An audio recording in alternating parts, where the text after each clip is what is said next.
Thanks, Treasurer. Do these figures today give you sort of confidence that the soft landing is looking more feasible? Well, I don't want to get ahead of ourselves. Obviously, we know from the Treasury forecasts that we expect inflation to moderate. We expect the economy to continue to grow, but slower than we have been used to in recent decades. And these numbers give us some hope that the employers and the workers of this country are hanging in, even under pressure.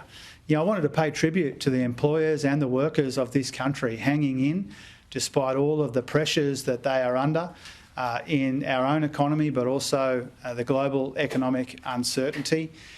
This does give us some confidence that we approach the uncertainties of 2024 from a position of strength.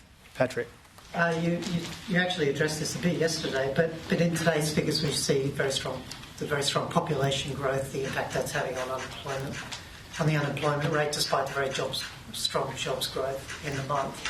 How do you think this interaction between this kind of easing in migration growth and easing in population growth through the coming 12 months, what kind of effect do you think that will have on the employment?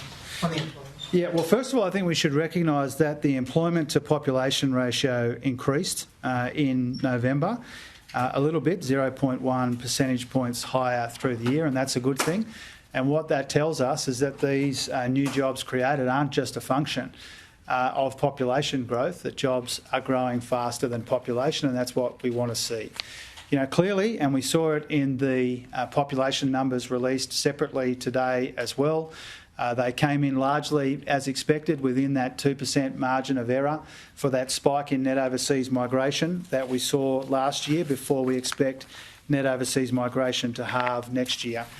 Clearly population is a factor when it comes to our jobs market, but what we see today is a welcome development, which is jobs growing faster than population. The other important point about population, and you see it in the Bureau of Statistics release about population itself, is that even that number for 2022-23, which came in around what we were anticipating, even with that number, total net overseas migration since 2019-20 is 177,000 people fewer than was forecast before the pandemic. And I think that's an important bit of context to the important and welcome debate about migration settings and migration strategy.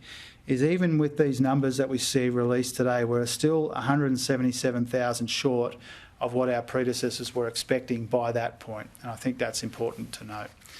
We're going to go Rachel, then Shane, then Michael, then Poppy, then Fee, and then Jess. Thanks, Treasurer. Just following from John's question, I think, really, how do you feel about the speed at which the jobs market is slowing? Well, obviously we see around the edges of the jobs data, some evidence of softening. We've seen it in hours, we've seen it in job ads and in other ways. But I think overwhelmingly the story about our labour market's a story of resilience. It's softening in expected ways. We still expect, or we still forecast, the Treasury still forecasts an uptick in the unemployment rate. But it really is quite remarkable that we got to the end of November with an unemployment rate with a 3 in front of it, with 61,500 jobs created, almost all of them full-time. That's a pretty stunning outcome given the conditions. But we still can see in the data some softening around the edges. We still expect, as I said yesterday when I released the Treasury forecast, that the unemployment rate will tick up over the coming months.